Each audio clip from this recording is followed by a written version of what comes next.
O daughters of Zion, O Abraham's sons, hear the words of your father, hear his promise of love. I will make you a blessing, so count the stars if you can. You will be a great nation. I will give you this land. I will bring you back home. I'll bring you back home, oh my children. You will no longer roam, lost and alone in the night. There is nothing on earth that could take you away. Once I gather you under my wings, I will bring you all back home again. Though you've wandered like strangers to the ends of the earth,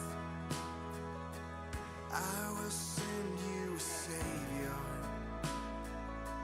I will finish my work.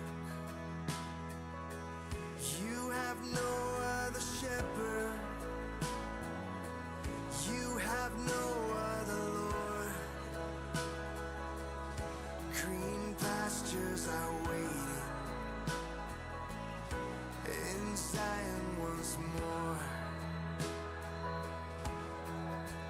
I will bring you back home.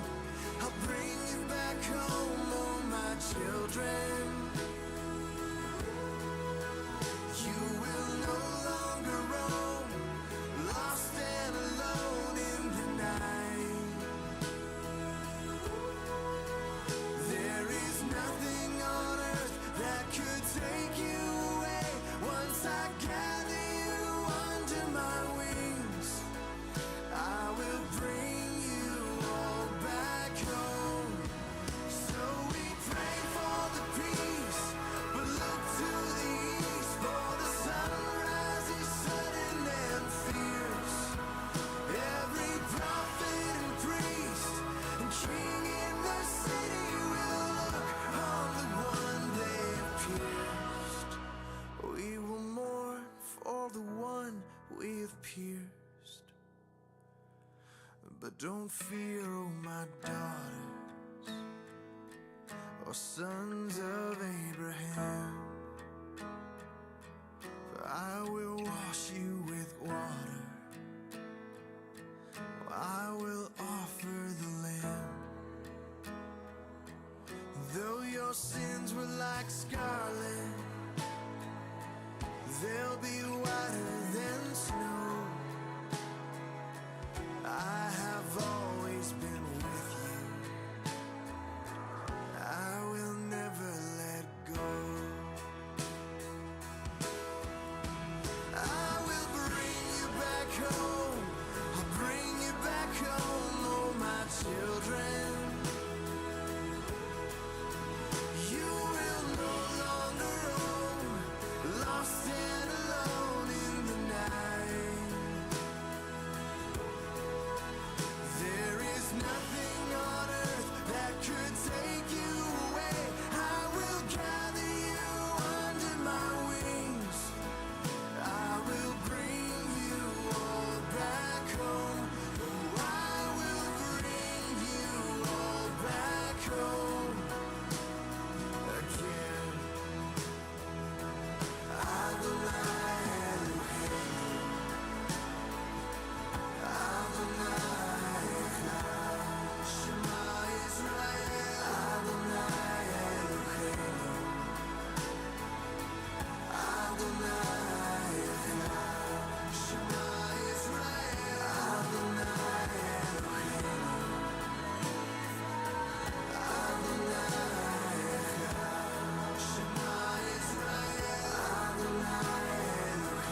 brush the cookies off your mustache. Yeah, it's true. Have a snack later. We broadcasting? Okay. Shabbat Shalom. Shabbat Shalom. Well, thank y'all for being here this morning. For y'all that are new here, my name's Paul. Hi, Paul. Hi, Paul. This afternoon. This afternoon, I'll be changing that later. Okay, so we're doing, what's the name? It's a double portion today. Chukat, decree, and Balak. And what is Balak?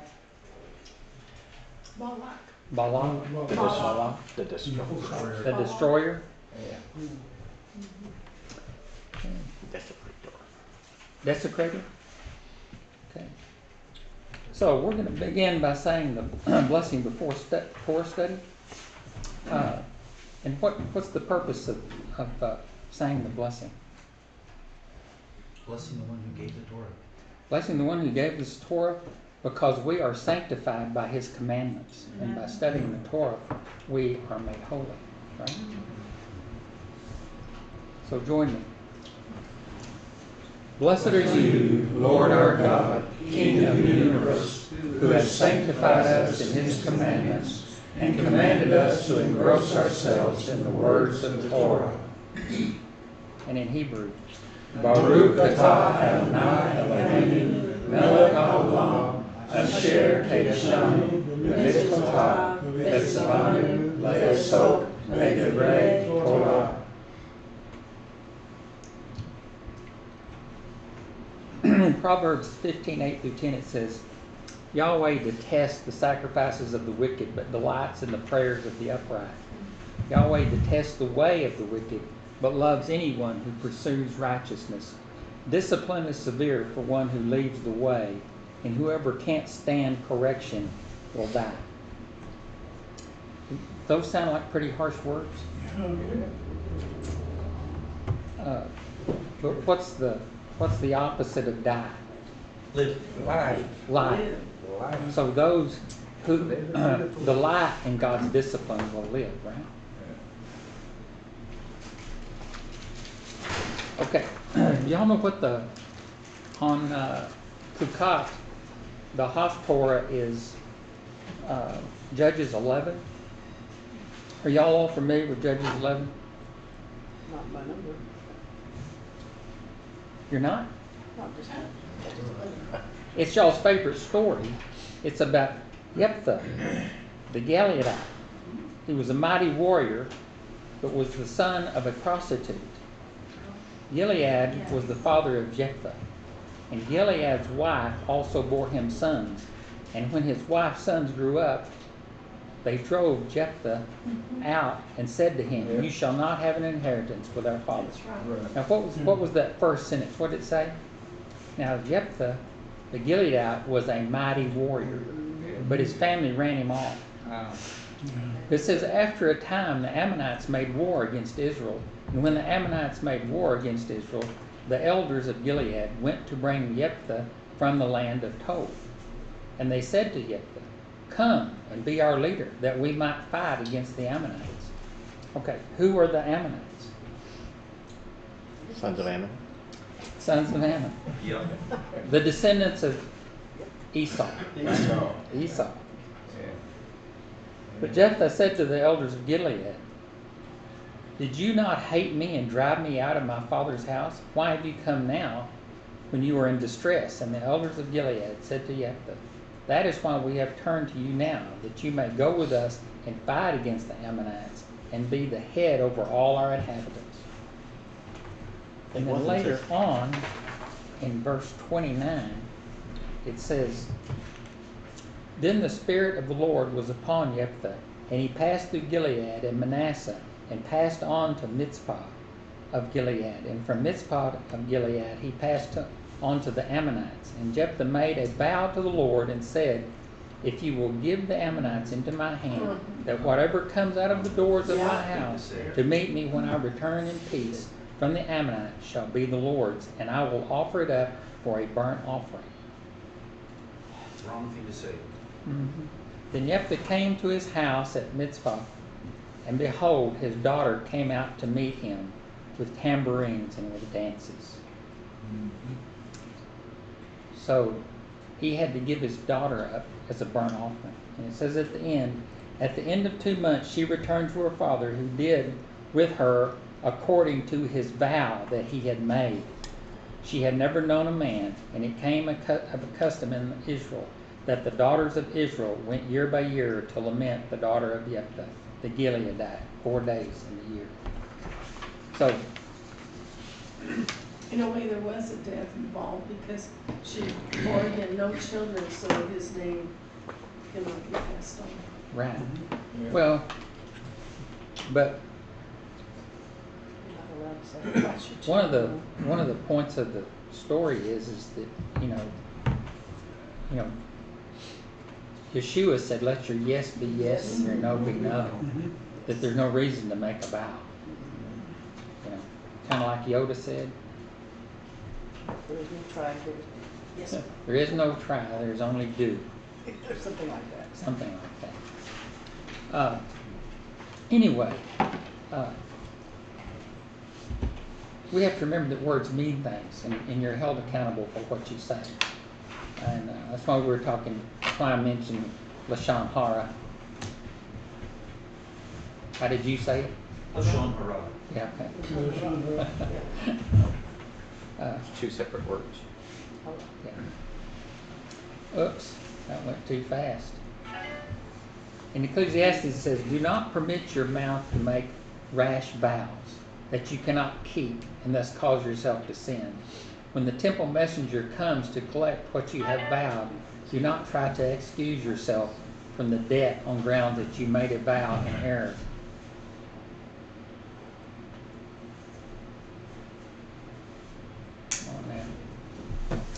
And in James it says, "If anyone thinks he is religious and does not bridle his tongue, but deceives his heart, this person's religion is worthless.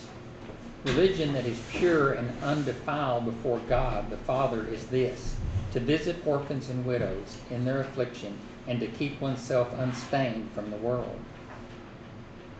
And in Micah it says, "He has told you, O man, what is good. And what does the Lord require of you? But to do justice, to love kindness, and to walk humbly with your God."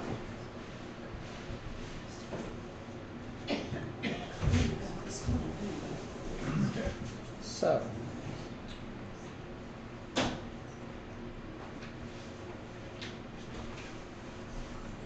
we start Chukat. What does Chukat mean?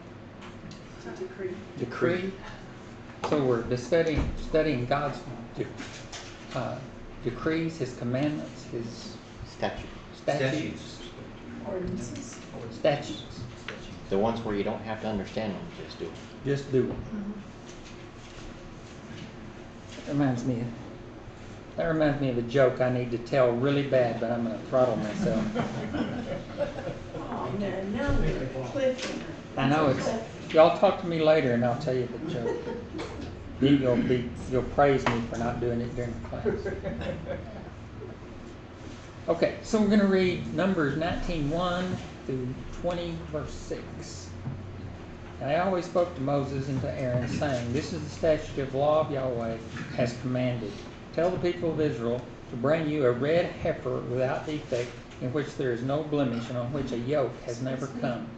And you shall give it to Eleazar the priest, and it shall be taken outside the camp and slaughtered before him.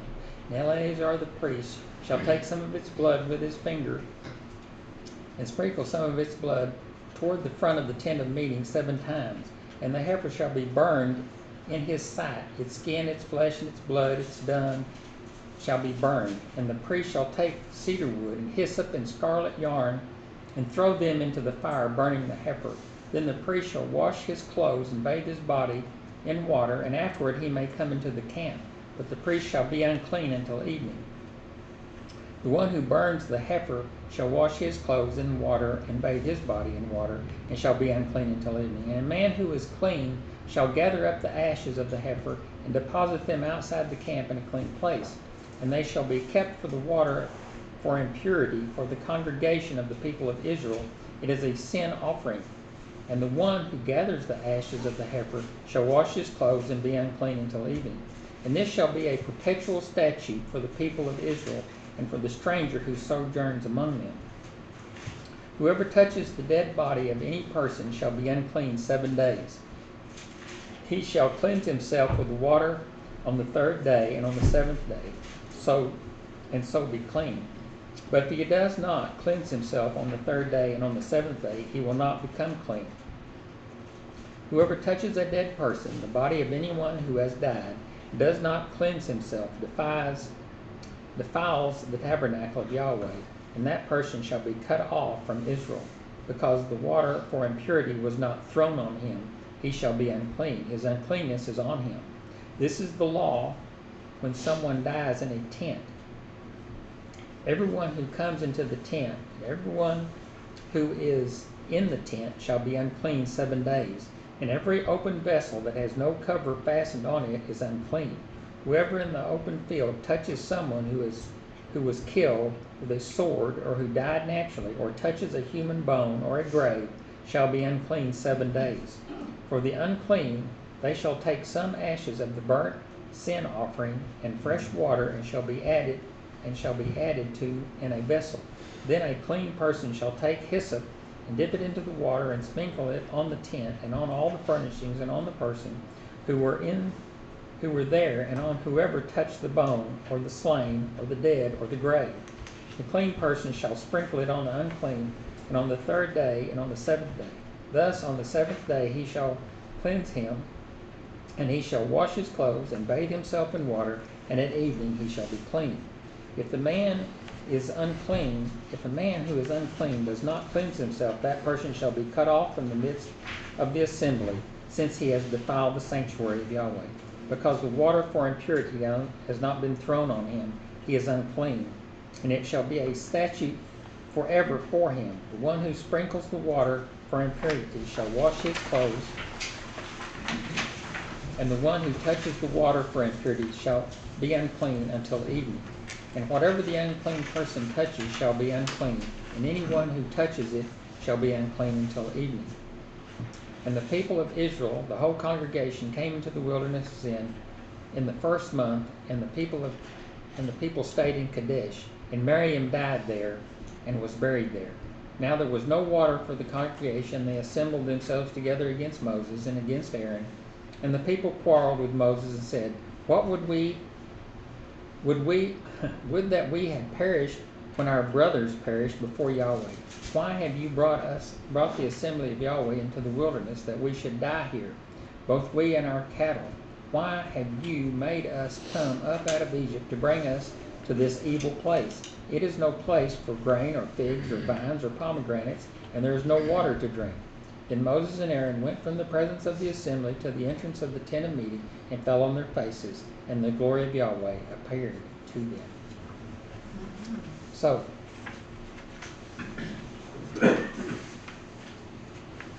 what does the Torah mean when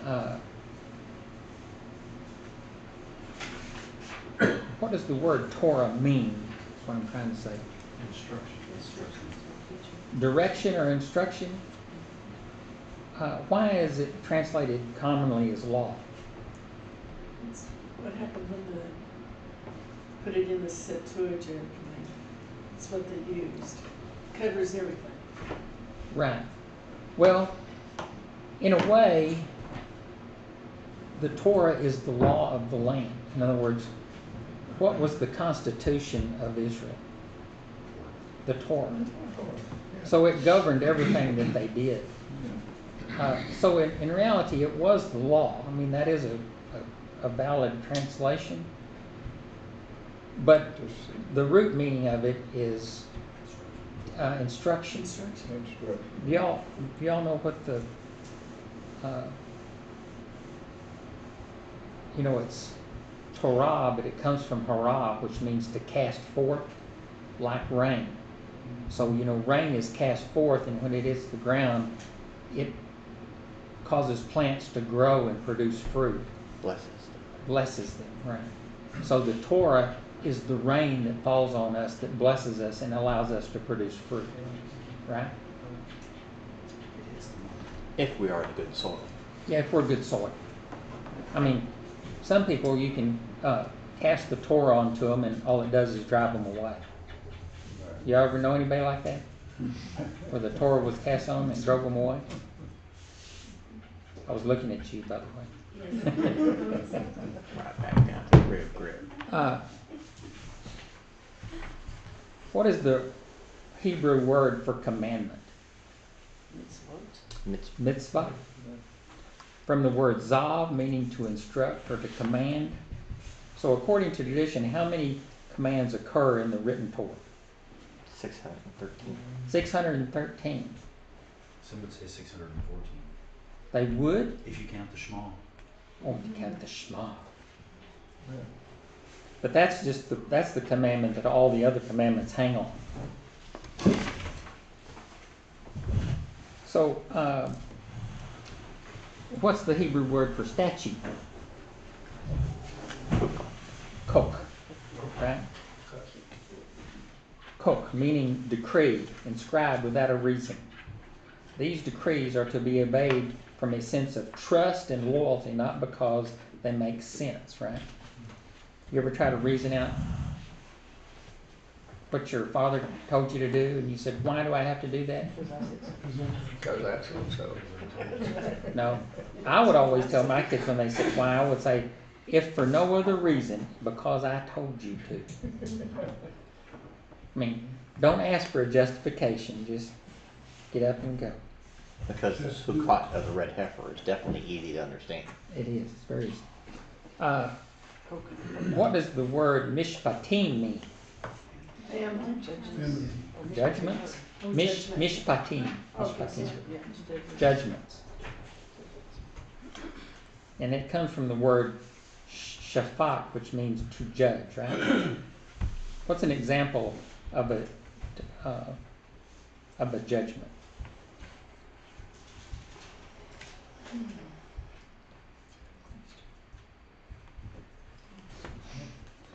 If you see when someone's stealing and you tell them don't steal, are you judging their action?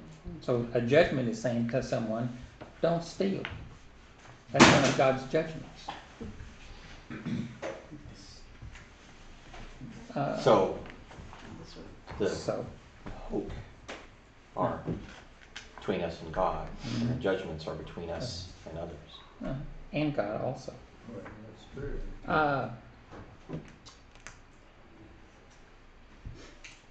What is in Jewish tradition, what does the word halakha mean?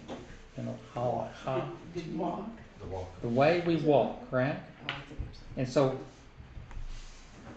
when the Torah says the way, or when the New Testament when it says the way, what's it talking about? The walk.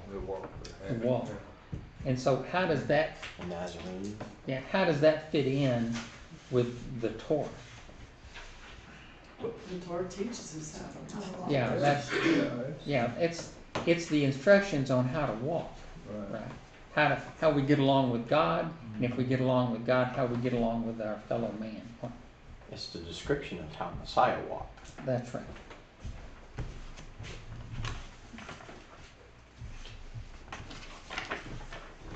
So, what are the Hebrew words for clean and unclean? Clean is tahor, and unclean is tamei. What are they specifically? What are they referencing when they say clean and unclean? Ritually unclean, so you can't go to the tabernacle. Or ritually clean, so you're acceptable at the tabernacle. And so when it talks about death in the red heifer, it's talking about a cleansing from death. If you touch a dead body, or if you're in a house where they dead. So what's so bad about death?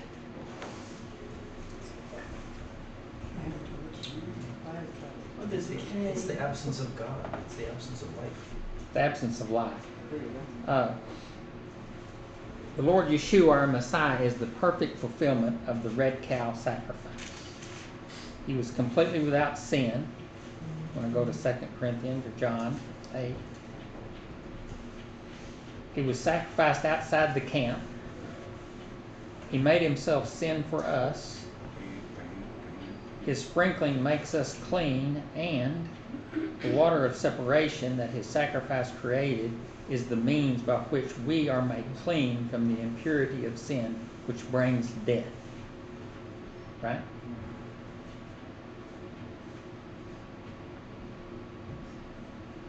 I got to skip a whole bunch of this stuff because I'm never going to get through. So what's distinctive about the red heifer? The Parah Adumah, or red cow sacrifice. Cannot have any blemish, even any white hairs. It was truly a holy cow, entirely red, completely defect-free, never used for profane purposes. 2 or more black hairs found on the cow would disqualify it for use in the ritual. So it had to be a special cow, right? Right. Did you know that the word for ash, I've told this before, but it's apar, is composed of the same letters as the words for healing, cure, and beauty. So along with ashes, apar can mean bandage, covering, or turban. And if you rearrange it to rapah, it means cure or heal or remedy. And if you arrange it again to pa'ar, it means luxury, glory, and gold. So our salvation through the red cow sacrifice, Yeshua, entails covering our sins, our cure, and our glory are all tied up. All 3 of those were miracles. Scripture that says it Right. gives beauty for ashes. So what's ironic about the red cow sacrifice? Those who handle the ashes become unclean, and those who have the water sprinkled on them become clean. Okay, you've been reading ahead. Okay. Well, the guy that handles the ashes doesn't have to wash That the would body, be the just wash foreshadow as it. he became sin for us. So what, where is that? Where did that go in? So why is the Torah called the decree of the whole Torah? Why is the law of the red cow called the decree of the whole Torah? It's called the decree because cleansing from death is the central ritual act, right? That's what we need to be done. We need to be cleansed from death. To bring an end to death and restore life. So the red cow sacrifice is saying, God telling the people, I hate death. It's bad, and I'm going to get rid of it. And so through the red cow prophecy, I mean, as Alvin was saying, do you think when Paul was telling the Bereans, this is what this stuff means, and they went to the scripture to search it out, do you think they went and found the red cow sacrifice and said, now we know what God was talking about? You think they made the connection? So, I do. And witness that Paul was not teaching against such things. Right. yeah. That's what I mean. When he was telling them, this is what the scriptures mean, and they went and said, well, let's go get that passage and look at it and see what it says. And then they said, yes, that's what it is. So at the end there, it said Miriam died. And where did she die? Wilderness of Zin. The desert of Paran, wilderness of Zin. Mm-hmm. According to Jewish tradition, what miracle was associated with Miriam? The well, the song of the well. In other words, that well followed them around. If you notice in that picture first, there's a little well with feet on it, where it followed them in the wilderness. And Paul alluded to that, and he said the well in the wilderness that followed the children of Israel. The rock did too. Right. Okay, now we have to go to number 2. Now these are long portions, because this is, double portions as well. So Numbers 27 through 21. And Yahweh spoke to Moses, saying, Take the staff and assemble the congregation, you and Aaron your brother, and tell the rock before their eyes to yield its water. So you shall bring water out of the rock for them, and give drink to the congregation and their cattle. And Moses took the staff from before Yahweh, as he had commanded him. Then Moses and Aaron gathered the assembly together before the rock, and he said to them, Hear now, you rebels, shall we bring water for you out of this rock? And Moses lifted up his hand and struck the rock with his staff twice, and water came out abundantly. And the congregation drank, and their livestock. And Yahweh said to Moses and Aaron, Because you did not believe in me, to uphold me as holy in the eyes of the people of Israel, therefore you shall not bring this assembly into the land that I have given them. These are the waters of Meribah, where the people of Israel quarreled with Yahweh, and through them he showed himself holy. Moses sent messengers from Kadesh to the king of Edom. Thus says your brother Israel, You know all the hardships that we have met, how our fathers went down into Egypt, and we lived in Egypt a long time, and the Egyptians dealt harshly with us and our fathers. And when we cried to Yahweh, he heard our voice and sent an angel and brought us out of Egypt. And here we are in Kadesh, a city on the edge of your territory. Please let us pass through your land. We will not pass through field or vineyard or drink water from a well. We will go along the king's highway. We will not turn aside to the right or to the left until we have passed through your territory. But Edom said to him, You shall not pass through, lest I come out with the sword against you. And the people of Israel said to him, We will go up by the highway, and if we drink of your water, I and my livestock, then I will pay for it. Let me only pass through on foot, nothing more. But he said, You shall not pass through. And Edom came out against them with a large army and with a strong force. Thus Edom refused to give Israel passage through his territory, so Israel turned away from him. So, what was Moses' sin when the people complained that there was no water? He struck the rock. Speak the law instead of speaking. It's best. Yeah, God told Moses to take his staff, gather the people along with Aaron, and then speak to the rock so that it would give forth water. Instead, Moses gathered the people together, called them rebels, and then struck the rock twice with his staff.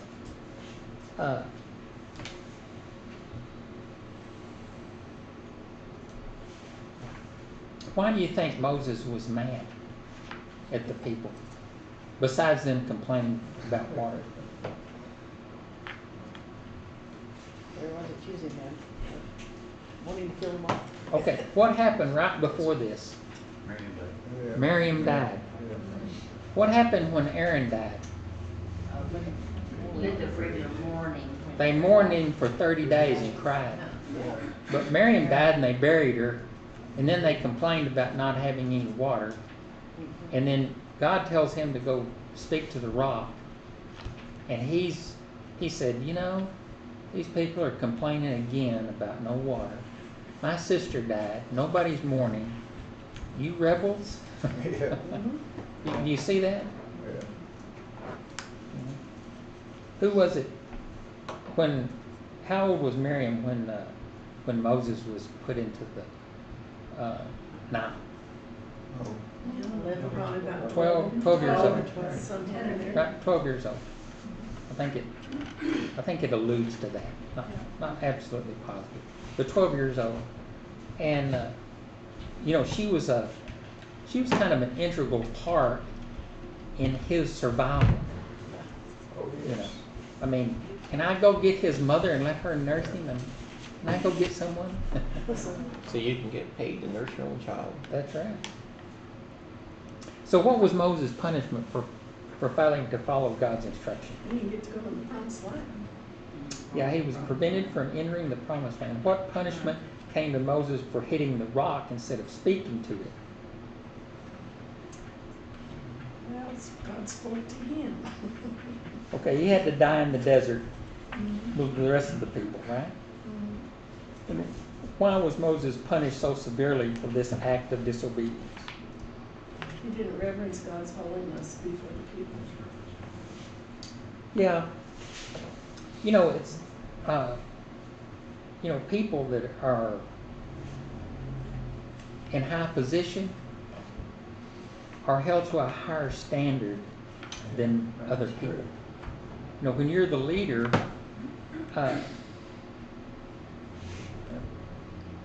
it's not easy to get away with anything. And when you are the leader and you do mess up, usually your punishment doesn't match the degree of how you messed up. In other words, a lot of times it's a lot more severe. Right. Because you're expected not to do that. And I think that's one of the reasons that Moses' punishment was so severe. Is God said, listen, I have trusted you, I've done these things, and now you're acting just like they did. You know. So maybe it was deserved. Not saying it was, maybe it was. Okay, number 3. Did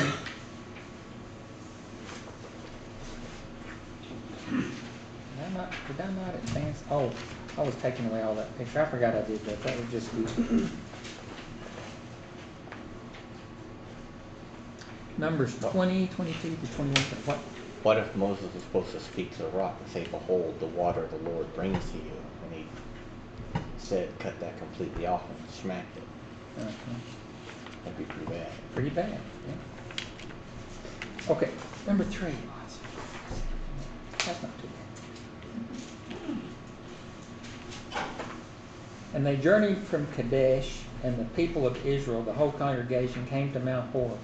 And Yahweh said to Moses and Aaron at Mount Hor, on the border of the land of Edom, let Aaron be gathered to his people, for he shall not enter the land that I have given to the people of Israel, because you rebelled against my command at the waters of Meribah. Take Aaron and Eleazar his son, and bring him up on the mountain of Hor, and strip Aaron of his garments, and put them on Eleazar his son. And Aaron shall be gathered to the people, and shall die there. Moses did as Yahweh commanded, and they went up on Mount Hor in the sight of all the congregation. And Moses stripped Aaron of his garments, and put them on Eleazar his son. And Aaron died there on the top of the mountain. Then Moses and Eleazar came down from the mountain. And when all the congregation saw that Aaron had perished, all the house of Israel wept for Aaron 30 days. And when the Canaanite, the king of Arad, who lived in the Negev, heard that Israel was coming by the way of Atharim, he fought against Israel, took some of them captive. And Israel bowed a vow to Yahweh and said, if you will indeed give the people into my hand, then I will devote their cities to destruction. And Yahweh heeded the voice of Israel and gave over the Canaanites, and they devoted them and their cities to destruction. So the name of the place was called Hormah. From Mount Hor they set out by the way of the Red Sea to go around the land of Edom. And the people became impatient on the way, and the people spoke against God and against Moses, and they, why have you brought us up out of Egypt to die in the wilderness? For there is no food, no water, and we loathe this worthless food. Then Yahweh sent fiery serpents among the people, and they bit the people, so that many people of Israel died. And the people came to Moses and said, we have sinned, for we have spoken against Yahweh and against you. Pray to Yahweh that he takes away the serpents from us. So Moses prayed for the people, and Yahweh said to Moses, make a fiery serpent and set it on a pole, and everyone who is bitten, when he sees it, shall live. So Moses made a bronze serpent and set it on a pole, and if the serpent bit anyone, he would look at the bronze serpent and live. And the people of Israel set out and camped in a boat. And when they set out from a boat, they camped at Le-Abarim, in the wilderness that is opposite Moab, toward the sunrise. And from there they set out and camped in the valley of Zered. From there they set out and camped on the other side of the Arnon, which is in the wilderness that extends from the border of the Amorites. For the Arnon is the border of Moab, between Moab and Amorites. Therefore it is said in the book of the wars of Yahweh, Yahweh in Suphah, and in the valleys of Lebanon, and in the slope of the valley that extends to the seat of Ar, and leans to the border of Moab. And from there they continued to Beer, that is, the well of which Yahweh said to Moses, Gather the people together so that I might give them water. Then Israel sang this song, Spring up, O well, sing to it, the well that the princes have made, that the nobles of the people dug, with the scepter and with their staffs. And from the wilderness they went on to Mattanah, and from Mattanah to Nahaliel, and from Nahaliel to Bamoth, and from Bamoth to the valley lying in the region of Moab, by the top of Pisgah that looks down on the desert. So, where was Aaron buried? Mount The top of Mount Or. Yeah. So according to the Jewish tradition, what miracle disappeared after Aaron died? What did what? What miracle disappeared? Was it the man? No, the manna didn't stop until they went into the land and they started eating. The tradition says that the clouds of glory dissipated and stopped surrounding the camp. Does the Bible say that? No, I said that's tradition. That doesn't have anything to do with the Bible. Tradition. What special quality so endeared Aaron to the people? We've talked about this before. Peacemaker. He was a lover of peace who pursued peace. And what's that called? A peacemaker. Peacemaker. There's a phrase in Hebrew. Does anybody know what it is? Lots of phrases. No, for peacemaker. Oev Shalom Barodef Shalom. A lover of peace who pursued peace. It's hard to say. A lover of peace who pursued peace. The people had to circumvent Edom because the king would not allow them to pass through, and once again they began to complain of their hardships. How did God punish the people for their lack of faith, and how was the punishment removed? What was the punishment? Snakes. Snake. The snakes, the fiery serpents. Fiery serpent. Yeah, fiery serpent. Yeah.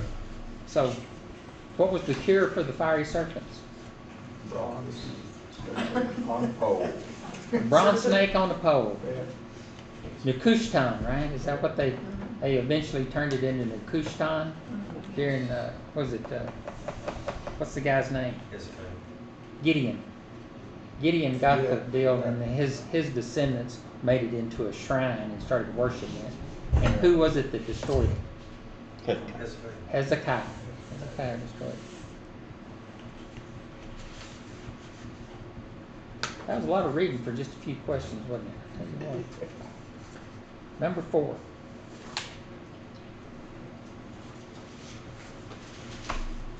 Do I have a volunteer to read number 4? Don't everybody speak at once. I'll read it. Okay, go ahead. Mhm. Then Israel sent messengers to Sihon, king of the Amorites, saying, Let me pass through your land. We will not turn aside in the field or vineyard. We will not drink the water of a well. We will go by the king's highway until we have passed through your territory. But Sihon would not allow Israel to pass through his territory. He gathered all his people together and went out against Israel to the wilderness came to Jahaz and fought against Israel. And Israel defeated him with the edge of the sword and took possession of the land from the Arnon to the Yabok as far as the Ammonites. For the border of the Ammonites was strong. And Israel took all these cities, and Israel settled all the cities of the Ammonites, and Heshbon and all of its villages. For Heshbon was the city of Sihon, the king of the Amorites, who had fought against the former king of Moab and taken all his land out of his hand, as far as the Arnon. Therefore the ballad singers say, Come to Heshbon, let it be built, let the city of Sihon be established. For the fire came out from Heshbon, flame from the city of Sihon. It devoured Ar at Moab and swallowed up the heights of the Arnon. Woe to you, O Moab, you are undone, O people of Shemosh. He has made his sons fugitives and his daughters captives, to an Amorite king, Sihon. So we overthrew them. Heshbon as far as Dibon perished, and we laid waste as far as Nophah, as far spread as far as Medeba. Thus Israel lived in the land of the Amorites, and Moses sent up to spy out of Jazer. And they captured the villages and dispossessed the Amorites who were there. Then they turned out and went up by the way to Bashan. And Og, king of Bashan, came out against him, he and all his people, to the battle of Edrei. But Jehovah said to Moses, Do not fear him, for I have given him into your hand, and all his people, and his land. And you shall do to him as you did to Sihon, king of the Amorites, who lived in Heshbon. So they defeated him and his sons and all the people until they had no survivor left, and they possessed his land. Then the people of Israel set out and camped in the plains of Moab beyond the Jordan at Jericho. And Balak the son of Zippor saw all that Israel had done to the Amorites. And Moab was in great dread of the people, because they were many. Moab was overcome with fear of the people of Israel. And Moab said to the elders of Midian, This horde will now lick up all that is around us, as the ox licks up the grass of the field. So Balak the son of Zippor, who was king of Moab at that time, sent messengers to Balaam the son of Beor at Pethor, which is near the river in the land of the people of Arnon, to call him, saying, call him, saying, Behold, a people has come out of Egypt. They cover the face of the earth, and they are dwelling opposite me. Come now, curse this people for me. Since they are too mighty for me, perhaps I shall be able to defeat them and drive them from the land. For I know that he whom you bless is blessed, and whom you curse is cursed. So the elders of Moab and the elders of Midian departed with fees for divination in their hand. And they came to Balaam and gave him Balak's message. And he said to them, Lodge here tonight, and I will bring back word to you as Jehovah speaks to me. So the princes of Moab stayed with Balaam, and God came to Balaam and said, Who are these men with you? And Balaam said to God, Balak the son of Zippor, king of Moab, has sent to me, saying, Behold, a people has come out of Egypt, and it covers the face of the earth.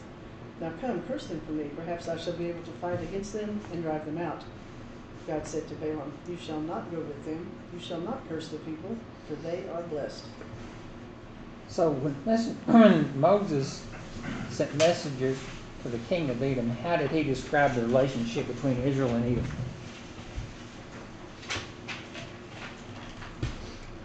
He said brothers. Why did he say brothers? Because Esau was their father and brother, right? So, who were Shihon and Og? Giants were King. They were kings, and they were supposed to be big guys, right? Big dudes. Mm-hmm. So why does the Torah say that the king of Moab was afraid of Israel? Because he was. Probably because he heard all the stuff that Israel had done. Yeah, he had heard how they had defeated the Amorites and how they had done stuff. And then he said they lick up like a herd of ox. They lick up the grass.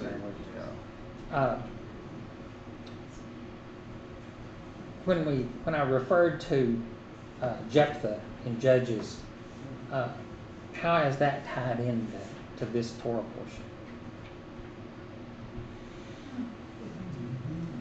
Well, Moab was coming down and saying, You took this land from us. And Jephthah, the son of a prostitute, his brothers kicked him out, quotes the Torah and saying, Hey, we came in, we defeated those, we never touched your land. We came to you and you said don't come through here, and we didn't. We didn't go through Esau. In other words, he read them the riot act, saying, you're attacking us for no reason. So it's kind of interesting that those battles that Jephthah won were justified in that God had given them that land. It looks like they came in and conquered it, and it really wasn't crossing the Jordan into the promised land. It was before the Jordan. And I've always been curious about why God let Manasseh and Reuben Yeah. stay there. Have y'all ever been curious about that? Right, Yes. right, yeah. Yeah. What were the first two places to disappear? I mean, before Israel, Okay. Israel disappeared Yeah. first, but Reuben and Manasseh disappeared long before they did. They were conquered and gone, right? So From Assyria, I think. yeah, by Syria. Same people got them that's got the rest of them. Crossing rivers is not a cakewalk.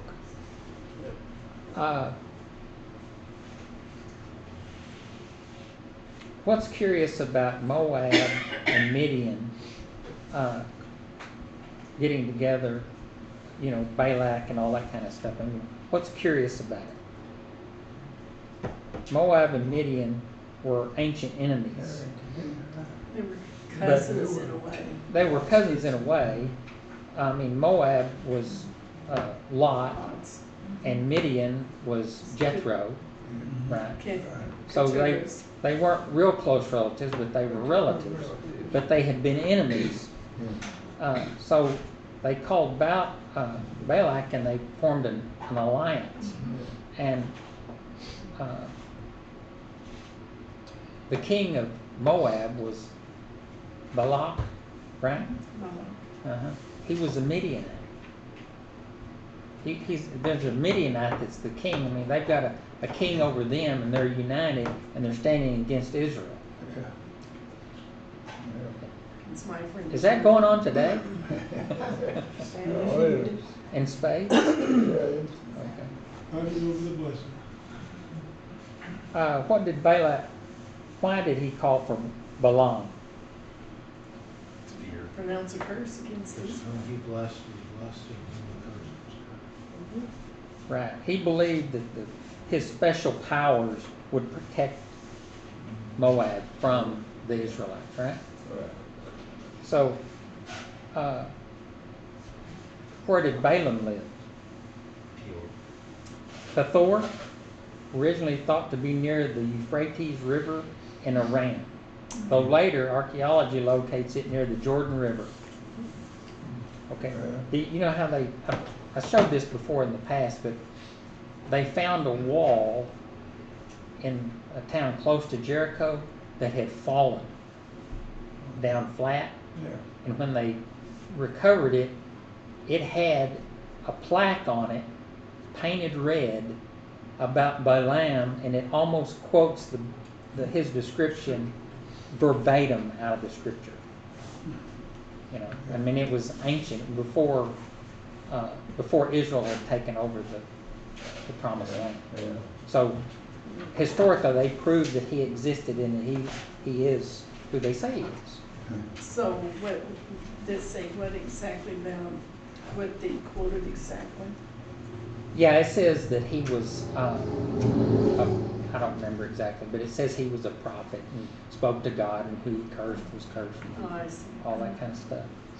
That's interesting. So how did the princes of Moab and Midian appeal to Balaam? Offered him money. Try to bribe him. It says they Diviners' carried the fees. fees for divination Yeah. in their hand. So what is the fees for divination in their hand, what does that allude to? Bribe. Greed. Agreed that we. Greed. Word. Kind of like running out to your local psychic. Okay, so when God first spoke to Balaam after the messengers came, what did he tell him? You're not gonna go. You're not going to go, buddy. Right? I wouldn't do that. I would be. So in Numbers 22:13 through 18. So Balaam rose in the morning and said to the princes of Balak, "Go to your own land, for Yahweh has refused to let me go with you." So the princes of Moab rose and went to Balak and said, "Balaam refuses to come with us." Once again Balak sent princes more in number and more honorable than these. And they came to Balaam and said to him, Thus says Balak, the son of Zippor, let nothing hinder you from coming to me, for I will surely do you great honor, and whatever you say to me I will do. Come, curse this people for me. But Balaam answered and said to the servants of Balak, though Balak were to give me his house full of silver and gold, I could not go beyond the command of Yahweh, my God, to do less or more. So you too, please stay here tonight, that I may know what more Yahweh will say to me. And God came to Balaam at night and said to him, if the men have come to call you, rise and go with them, but only do what I tell you. So Balaam rose in the morning, saddled his donkey, and went with the princes of Moab. But God's anger was kindled because he went, and the angel of Yahweh took his stand in the way of his adversary. Now he was riding on the donkey, and his 2 servants were with him. And the donkey saw the angel of Yahweh standing in the road with a drawn sword in his hand. And the donkey turned aside out of the road and went into the field. And Balaam struck the donkey to turn her into the road. Then the angel of Yahweh stood in a narrow path between the vineyards with a wall on either side. And when the donkey saw the angel of Yahweh, she pushed against the wall and pressed Balaam's foot against the wall, so he struck her again. Then the angel of Yahweh went ahead and stood in a narrow place where there was no way to turn either to the right or to the left. And when the donkey saw the angel of Yahweh, she lay down under Balaam. And Balaam's anger was kindled, and he struck the donkey with his staff. Then Yahweh opened the mouth of the donkey, and she said to Balaam, what have I done to you that you have struck me these 3 times? And Balaam said to the donkey, because you have made a fool of me, I wish I had a sword in my hand, for then I would kill you. And the donkey said to Balaam, am I not your donkey on which you have ridden all your life long to this day? Is it my habit to treat you this way? And he said, no.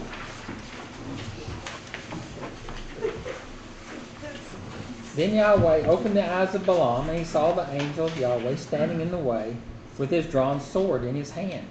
And he bowed down and fell on his face. And the angel of the Lord said to him, why have you struck your donkey these 3 times? Behold, I have come out to oppose you, because your way is perverse before me. The donkey saw me and turned aside before me these 3 times. If she had not turned aside from me, surely just now I would have killed you and let her live. Then Balaam said to the angel of Yahweh, I have sinned, for I did not know that you stood in the road against me. Now therefore, if it is evil in your sight, I will turn back. And the angel of Yahweh said to Balaam, go with the men, but speak only the word that I tell you. So Balaam went on with the princes of Balak. When Balak heard that Balaam had come, he went out to meet him at the city of Moab, on the border formed by the Arnon, at an extremity of the border. And Balak said to Balaam, did I not send to you to call you? Why did you not come to me? Am I not able to honor you? And Balaam said to Balak, behold, I have come to you. Have I now any power of my own to speak anything? The word that God puts in my mouth, that must I speak. So, after he had learned that Balaam refused to come, what did the king do? Sent more honorable delegates. Yeah. And what did Balaam do after Balak's messengers made their second appeal? It's going to change God again. Well, you sure God did that. Yeah, like God changes his mind. He consulted with God in the night, who said to him, go with them, but only do what I tell you. And it says, Balaam rose in the morning and saddled his donkey and went with the princes. Now, what's the question I usually ask right after this right here? Why was God angry after he told him to go? No. No? Y'all don't remember, do you? No. You're disappointed. Where else in the Bible does someone rise early in the morning and get his donkey and go with his servants? Oh, Abraham. Abraham. It's the same deal when he was sent to sacrifice his son. He got up early in the morning, saddled his donkey, and with his 2 servants he left. Okay. The same things here. He got up early in the morning, saddled his donkey, and left. What's the parallel there? Abraham got up in the morning. He was going to sacrifice his son, and he didn't want to go, but he got up early and went. Balaam, he said, "Oh boy, I'm getting the money. I'm getting up early and selling my donkey and getting with the program, right? I'm gonna get paid. I'm gonna get paid, right?" There's reference to that in Jude. Mm-hmm. There is. Yeah, Balaam was out for profit.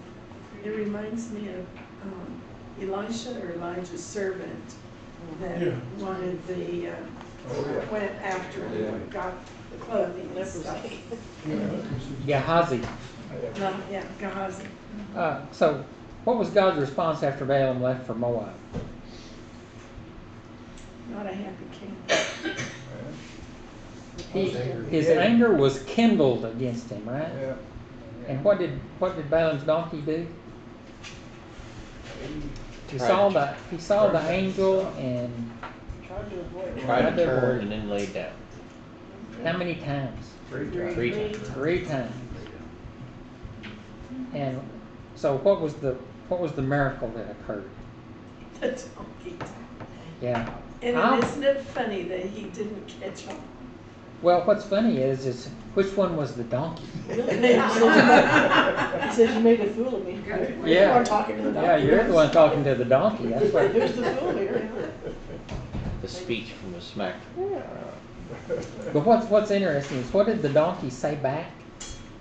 "Am I not your donkey, which you have ridden all your life to this day? Is my habit to treat you like this?" And the Balaam said, "No." I mean, it's kind of like you hear stories about things that happen, and then you hear the phrase, "You just can't make stuff like this up." I mean, really. So, what did the angel of the Lord say to Balaam? He said, "You struck your donkey 3 times." 3 times. He said, "But I could have killed you and let the donkey live." Yeah. That's a pretty good story. I mean, really and truly. And then he comes off and says, "Well, if it's evil for me to go, he knew it from the beginning, day one." God Yeah, I said, know. "Not take a hint." That is kind of he says, "If it's evil for me to go." Oh, yeah. If, And he goes Yeah. anyway. after 3 times, he's trying to keep going off. That's real interesting that God tells him he can't go, and then God tells him he can go. That's what God said. And I think we would have a hard time, maybe at the beginning we would know, this is evil, and I want the money. If we know the nature of But God, then we God doesn't change his told mind. me, go do it. Yeah, but And then he punished him for doing it. no, he didn't. He said go, but only do what I tell you to And he do. doesn't do that either, you'll see. And he'd already said, "Don't go," and he I know. doesn't change. Right. So where's he get the idea to build altars? God didn't tell him to build altars in Altar 7. Never mind. I'm jumping the gun. You're jumping the How many gun. times in our lives does God tell us not to do something, and we keep on bringing it before Him, and we pray a month, and Yeah. we bring counsel in, and we're all praying for the same thing. It's like, oh, I want to do this, or I'm asking this for God, and I'm not quite sure. I thought that He told me no, but after a month, oh, it's a yes. And then there's the off the edge of the cliff. Yeah. Well, It's in the book. I've seen the script. This is for him, even though I want it. I don't know.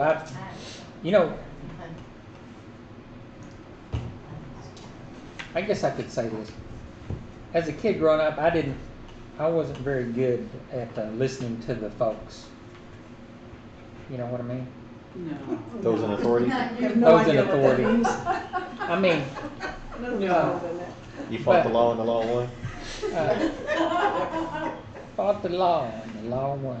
No, I didn't fight the law. I mean, I didn't pay real close attention a lot of times. I mean, I told my dad once I wasn't going to hoe the garden. Ouch. That last time I did that. But Because when the last time you hoed the garden, But my mother used to say, "Be careful what you pray for, because you might get it." Yeah. You know, and that's the truth. A lot of times we think we want something, and that's the last thing you need. I mean, you know, as a kid, I wanted a motor scooter, a motorbike, you know, anything with a motor on it. I wanted. My parents wouldn't get me that. It wasn't that they wouldn't have, but they couldn't afford it. But I wanted one, and later on, I got one. As a matter of fact, I had it when Zoe and I met. She rode on it with me one time. Smart lady. And then she said, "This ain't happening again." But anyway, it was the last thing I needed. I mean, the day I got it was a happy day, and the day I got rid of it was a happy. At least it wasn't a Red Ryder BB gun. A what? No, Red Ryder. No, it wasn't a Red Ryder BB. Okay, number 6. It's 22:39 through 22:26. Then Balaam went with Balak, and they came to Kiriath-Huzoth. And Balak sacrificed oxen and sheep, and sent before Balaam and for the princes who were with him. And in the morning Balak took Balaam and brought him up to Bamoth Baal, and from there he saw a fraction of the people. And Balaam said to Balak, "Build for me 7 altars. Build for me here 7 altars, and prepare for me here 7 bulls and 7 rams." And Balak did as Balaam had said. And Balak and Balaam offered on each altar a bull and a ram. And Balaam said to Balak, "Stand beside your burnt offering, and I will go. Perhaps Yahweh will come to meet me, and whatever he shows me I will tell you." And he went to the bare height, and God met Balaam. And Balaam said to him, "I have arranged the 7 altars, and I have offered on each altar a bull and a ram." And Yahweh put a word in Balaam's mouth, and said, "Return to Balak, and thus you shall speak." And he returned to him, and behold, he and all the princes of Moab were standing beside his burnt offering. And Balaam took up his discourse and said, "From Aram Balak has brought me, the king of Moab, from the eastern mountains. Come, curse Jacob for me. Come, denounce Israel. How can I curse whom God has not cursed? How can I denounce whom Yahweh has not denounced? For from the top of the crags I see him, from the hills I behold him. Behold, a people dwelling alone, and not counting itself among the nations. Who can count the dust of Jacob, or number the 4th part of Israel? Let me die the death of the upright, and let my end be like his." And Balak said to Balaam, "What have you done to me? I took you to curse my enemies, and behold, you have done nothing but bless them." And he answered and said, "Must I take care to speak what Yahweh puts in my mouth?" And Balak said to him, "Please come with me to another place from which you may see them, and you shall see only a fraction of them, and shall not see them all. Then curse them for me from there." And he took him to the field of Zophim, to the top of Pisgah, and built 7 altars, and offered a bull and a ram on each altar. And Balaam said to Balak, "Stand here beside your burnt offering while I meet Yahweh over there." And Yahweh met Balaam, and put a word in his mouth, and said, "Return to Balak, and thus shall you speak."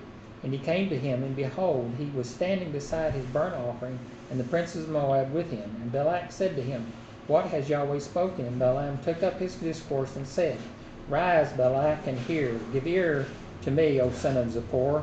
God is not man that he should lie, or a son of man that he should change his mind. Has he said, and will he not do it? Or has he spoken, will he not fulfill it? Behold, I receive a command to bless.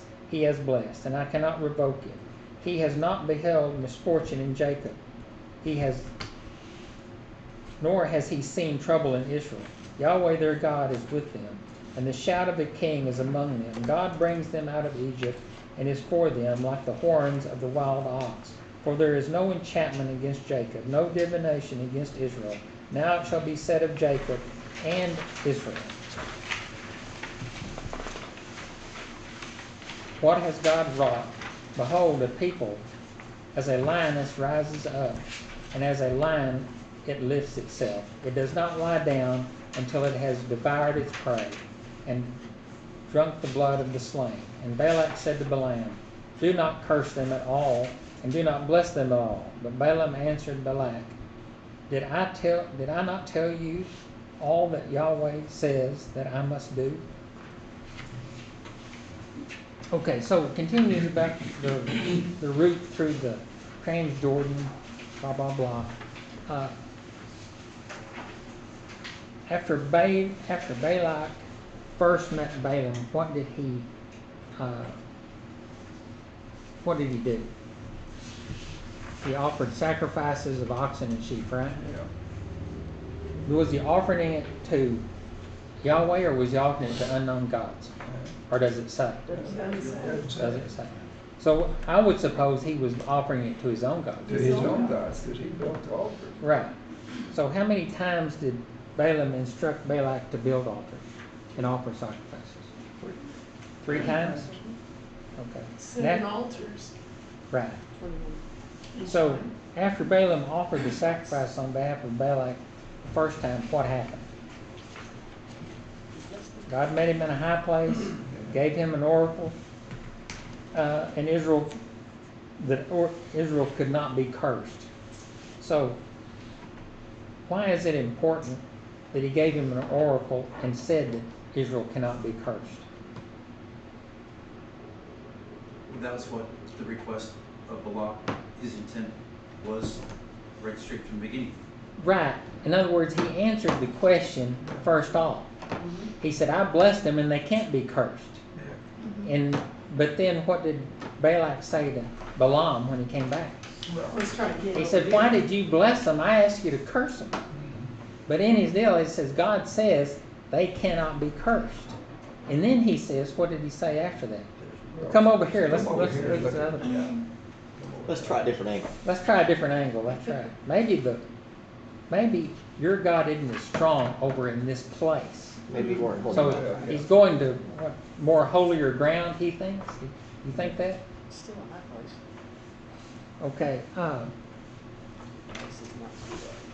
So despite Balaam's oracle of blessing, Balak took him to the top of Mount Pisgah to curse the Israelites.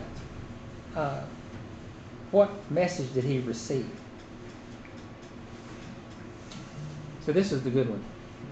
God is not man that he should lie, or a son of man that he should change his mind. He's not going to change his mind. So what jumps out to you? What jumps out to you about that statement?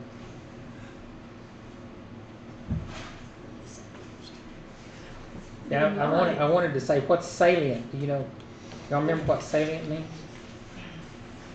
It's a Latin word that means jump. We didn't need that one. What jumps out at you? Well, it's men who lie, but God is true. And you can't go against his own word. And he's already answered it the first time. No. The point being, Well, he ends up telling him point blank, he says, there is no enchantment against Jacob, no divination against Israel. In other words, he flat out just says, what you're saying ain't gonna happen. Yeah. And what does Balak call that? He says, you're blessing them. But he didn't bless them. He just says, what you say is not gonna happen. Right? curse of man, so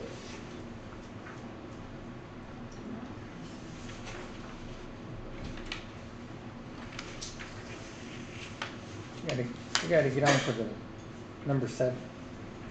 And Balak said to Balaam, come now, I will take you to another place. Perhaps it will please God that you may curse them for me from there. So Balak and Balaam went to the top of Peor, which overlooks the desert. And Balaam said to Balak, build for me here 7 altars and prepare for me 7 bulls and 7 rams. And Balak did as Balaam had said and offered a bull and a ram on each altar. And when Balaam saw that it pleased Yahweh to bless Israel, he did not go. He did not go as other times to look for omens, but he set his face towards the wilderness. And Balaam lifted up his eyes and saw Israel camping tribe by tribe. And the Spirit of God came upon him, and he took up his discourse and said, The oracle of Balaam, the son of Beor, the oracle of the man whose eye is opened, the oracle of him who hears the words of God, who sees the vision of the Almighty, falling down with his eyes uncovered.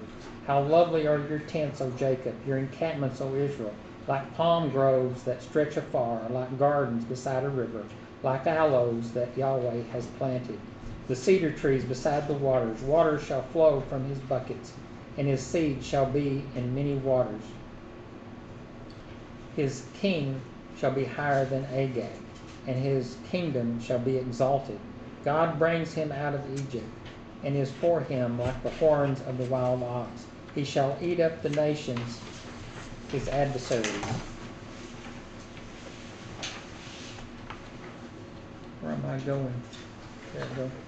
He shall break the bones in pieces, and pierce them through with his arrows. He crouched, he lay down like a lion, and like a lioness who will rouse him up. Blessed are those who bless you, and cursed are those who curse you. And Balak's anger was kindled against Balaam, and he struck his hands together. And Balak said to Balaam, I called you to curse my enemies, and behold, you have blessed them these 3 times. Therefore now flee to your own place. I said, I will certainly honor you, but Yahweh has held you back from honor. And Balaam said to Balak, Did I not tell your messengers whom you sent to me? If Balak was to give me a house full of silver and gold, I would not be able to go beyond the word of Yahweh to do either good or bad of my own will. What Yahweh speaks, that will I speak. And now behold, I am going to my people. Come, I will let you know what this people speaks, that will I speak. And now behold, I am going to my people. Come, let me know what your people will do to your people in the latter days. And I read that twice, and I know it. And he took up his discourse and said, The oracle of Balaam, the son of Beor, the oracle of the man whose eye is open, the oracle of him who hears the words of God, and knows the knowledge of the Most High, who sees the vision of the Almighty, falling down with his eyes uncovered. I see him, but not now. I behold him, but not near. A star shall come out of Jacob, and a scepter shall rise out of Israel. It shall crush the forehead of Moab, and break down all the sons of Seth. Edom shall be dispossessed. Seir, his enemies, shall be dispossessed. Israel is doing valiantly. And one of Jacob shall exercise dominion and destroy the survivors of cities. Then he looked on Amalek and took up his discourse and said, Amalek was the first among the nations, but its end is utter destruction. And he looked on the Canaanite, and he took up his discourse and said, Enduring is your dwelling place, and your nest is set in rock. Nevertheless, Cain shall be burned when Asher takes you away captive. And he took up his discourse and said, Alas, you shall live with God. You shall live when God does this. But ships shall come from Kittim, and shall afflict Asher and Eber, and he too shall come to utter destruction. Then Balaam rose and went back to his place, and Balak also went away. While Israel lived in Shittim, the people began to whore with the daughters of Moab. These invited the people to sacrifice of their gods, and people ate and bowed down to their gods. So Israel yoked himself to Baal of Peor, and the anger of Yahweh was kindled against Israel. And Yahweh said to Moses, Take all the chiefs of the people and hang them in the sun before Yahweh, that the fierce anger of Yahweh may be turned away from Israel. And Moses said to the judges of Israel, Each of you kill those men who have yoked themselves to Baal Peor. And behold, one of the people of Israel came and brought a Midianite woman to his family in the sight of Moses, in the sight of the whole congregation of the people of Israel, while they were weeping in the entrance to the tent of meeting. And when And when Pinchas, the son of Eleazar, son of Aaron, the priest, saw it, he rose and left the congregation and took a spear in his hand, and he went after the man of Israel into the chamber and pierced both of them, the man of Israel and the woman, through her belly. Thus the plague of the people of Israel was stopped. Nevertheless, those who died by the plague were 24,000.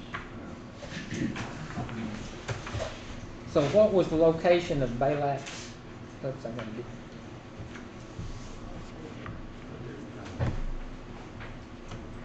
I was supposed to read this, but I didn't take time to do it, so I got to go through it.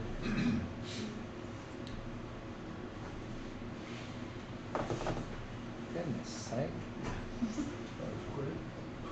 I can read that fast. No, it didn't do what I thought it was going to do. I'm sorry. Where is 7?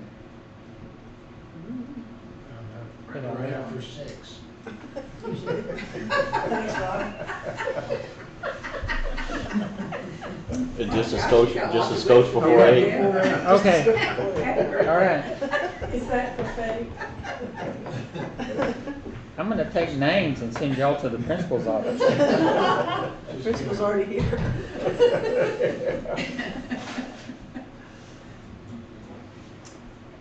Evidently, I deleted that slide.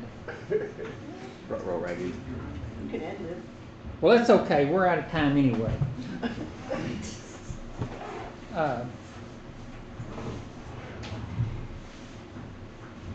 So the portion he continues the details about all the stuff that just happened. About the Moab and Og and Shechem, and then going to, curse Israel. So, why is all this stuff important? 'Cause it's in the Why are timeline. these stories? Why about when Miriam dies, the well disappears, they complain, they have to fight Shechem and Og, they get mistreated by Edom and Moab, and then they have all this. Why is all this stuff important? What's it talking about? I think it shows us that they didn't trust the Lord, and I think that's a lesson to us that no matter what we go through, and probably will be going through down the road, we need to trust the Lord, and we need to bless the Lord. Okay, that's true. I mean, all those things are true, but what is it?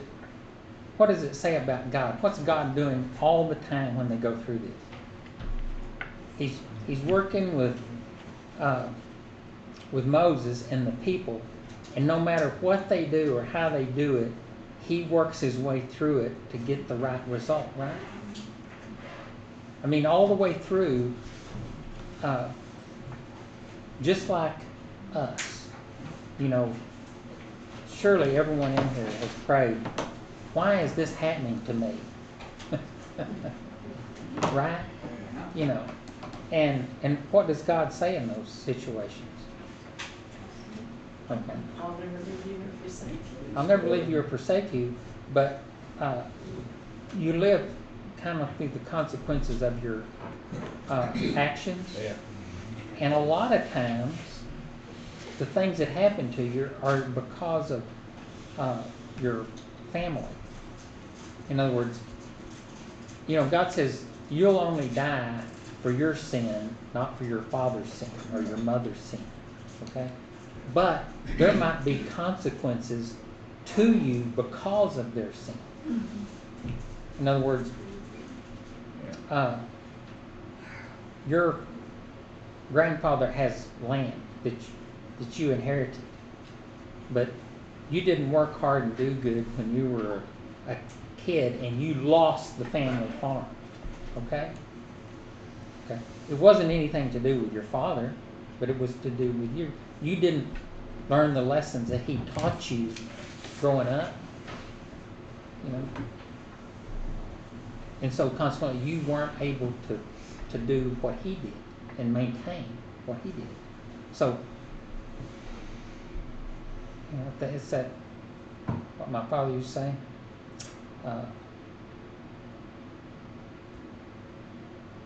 I can't repeat the whole thing, but water runs downhill and payday's on Friday. Anyway,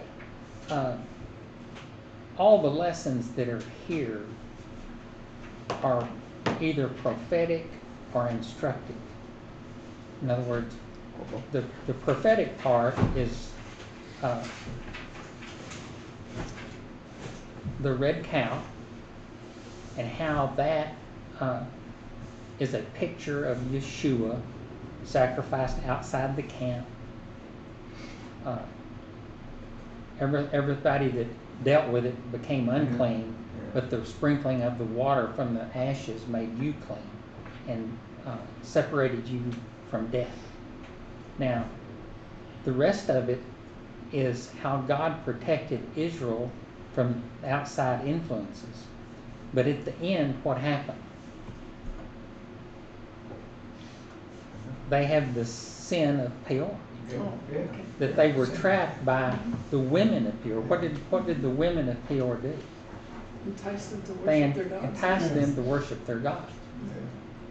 What's the theme of everything that happens in the Torah from the time they get to the Jordan River and cross over? What does God tell the people? And what does He tell us? Prepare the land for you. He Choose says, life that it may go well for you. right, well, He says, do not take on other gods in the land where I'm showing you. He says, when you go in there, get rid of them. Break down their altars.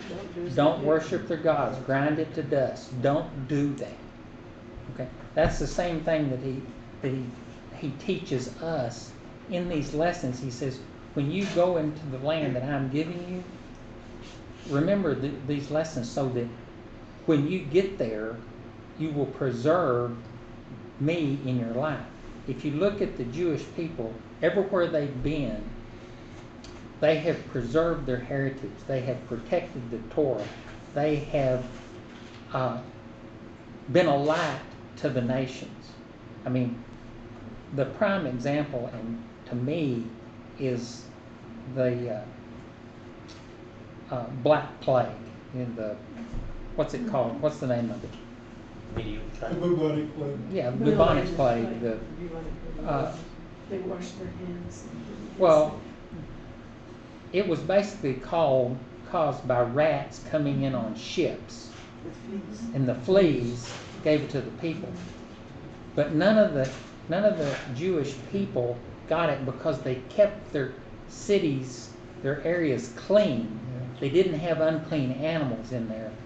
And they were accused, since they didn't get the plague, they were accused of causing it. And that's the reason they were expelled from Spain and from England and all those places, is because they preserved their heritage.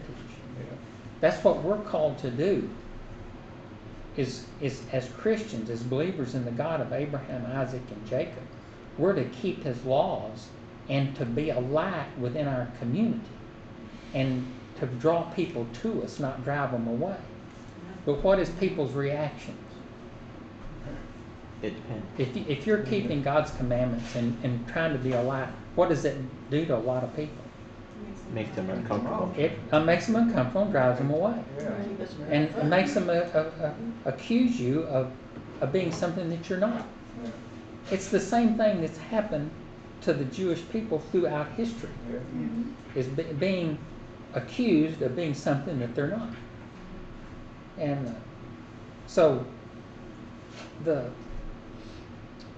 stories in I don't want to call them stories, the history of the Bible gives us a clear path of how our lives should be. Is that we're going to be in tribulation if we follow God's law. We're going to be in tribulation if we follow God's law. Period. Until He comes back and enforces it Himself. And what does it say in Revelation about when Yeshua returns and establishes a kingdom? He rules with a iron scepter. What does an iron scepter mean? He's going to enforce the law. Yeah. Okay, but we say it's not law, it's instruction. So we see it as a blessing, where the world sees it as an iron scepter. Okay, well, I've got Calvin here. I wish I hadn't deleted that slide. I can't believe I did that. Okay, this is the new issue of Chewing Magazine. tells how to set up a mandibular fitness regime. You know what a mandible is? It's the lower jawbone. Yes. Okay. Basically, they recommend interval training, chewing 1 piece of gum with lots of reps, followed by chewing 5 pieces of gum at once, so you really work the masseter and the buccinator muscles. The masseter is this muscle that comes down here, and the buccinator is the one that's in the cheek. Did I get that right?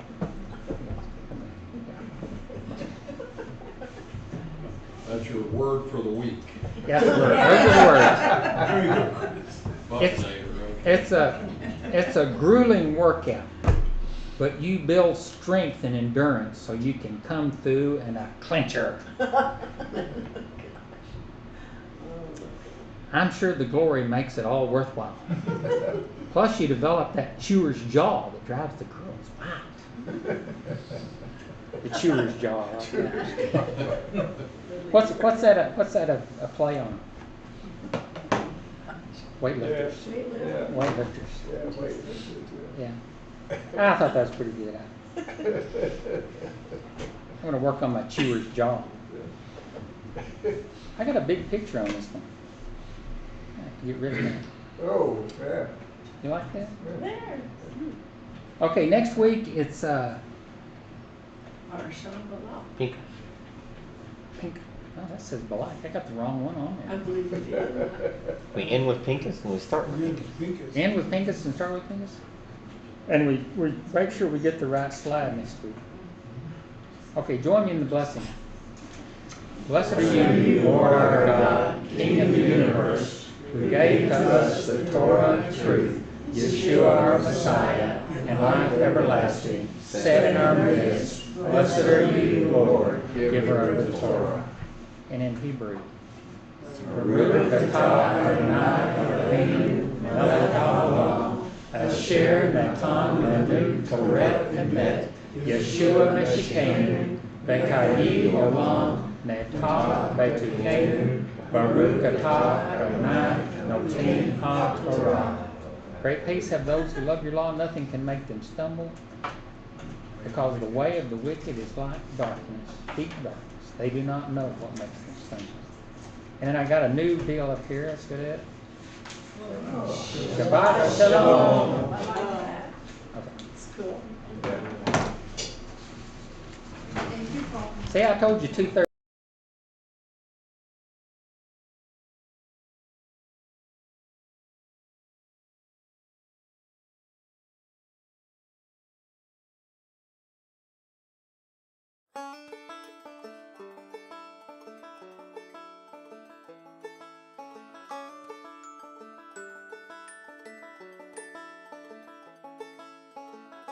אשר היה והווה ויבוא, who was and is to come. My Savior came, gave his life for me, and I know he's coming back to bring me home. I know he's coming again. I know he's coming again. Yes, I know he's coming again. I know he's coming again. Oh, he's coming again. He's coming again.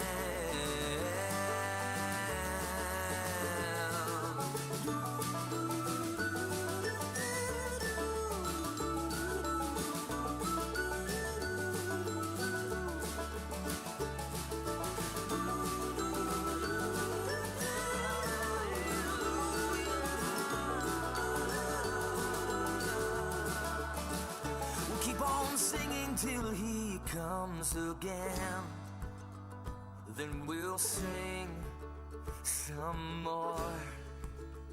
We'll keep on singing till he comes again, until we reach the golden shores. We'll keep on singing till he comes again, then we'll sing some more.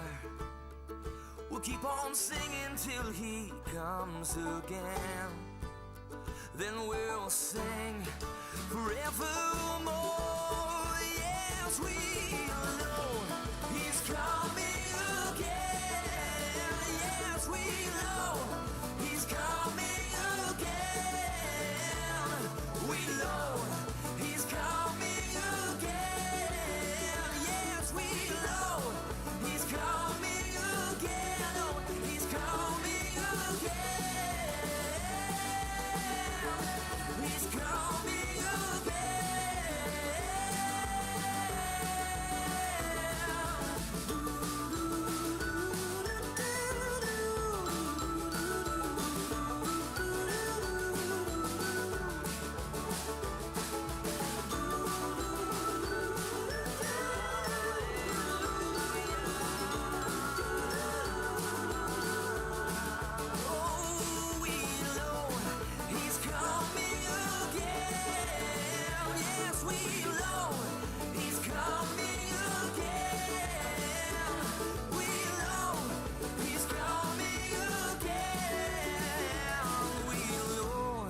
He's coming again, oh, he's coming again, yes, he's coming again, he's coming again, he's coming again.